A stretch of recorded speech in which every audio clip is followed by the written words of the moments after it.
around the Department of Defense. This is your daily news brief. Quake Quick Response. I'm Navy Petty Officer 2nd Class Ashley Guire. A team from Edwards Air Force Base, California, provided emergency crews to Naval Air Weapons Station, China Lake, California, after 2 earthquakes hit the high desert area. According to the U.S. Geological Survey, the first tremor struck with a 6.4 magnitude and is now considered a foreshock. A second quake struck the area the following day with a 7.1 magnitude. The USGS calls it the strongest seismic activity in more than 20 years. Following both quakes, Edwards Air Force Base emergency crews surveyed local buildings for damage. Besides emergency first responders, Team Edwards also deployed structural, electrical, and plumbing engineers to NAS China Lake. The base also underwent preparations in the event that the Federal Emergency Management Agency need to use Edwards as a staging base. A month-long biennial military exercise involving 34,000 personnel from the United States and Australia opened Sunday aboard the USS Ronald Reagan aircraft carrier at the Port of Brisbane. Talisman Sabre 2019 is designed to enhance combat readiness and cooperation between the Australian and U.S. Armed Forces. The Talisman Sabre series of exercises is the principal Australian and U.S. military bilateral training exercise focused on the planning and conduct of mid-intensity, high-end warfighting.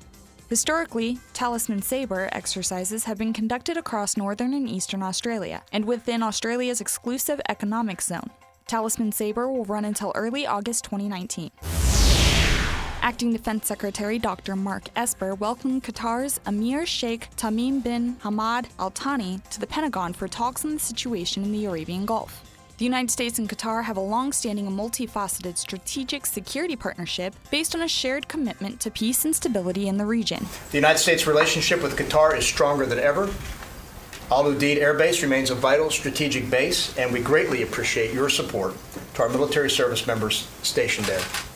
Qatar's long-standing willingness to host United States forces is emblematic of the close ties between our two countries. The U.S. Defense Department and Qatar's Defense Ministry have a common approach to addressing regional defense and security issues, including combating terrorism and deterring crime in the Gulf. In January, DoD and Qatari Armed Forces signed a non-binding Memorandum of Understanding for Qatar's support in DoD activities at Al Udeid Air Base that promotes interoperability, supports regional stability, and reaffirms the U.S.-Qatar defense relationship. Qatar supports the NATO mission in Afghanistan, and U.S. forces participate in joint exercises and conduct port visits in Doha, Qatar. That's your DoD News Daily Brief. I'm Navy Petty Officer 2nd Class Ashley Guire. You can find more stories about your military at defense.gov and by using #KnowYourMil.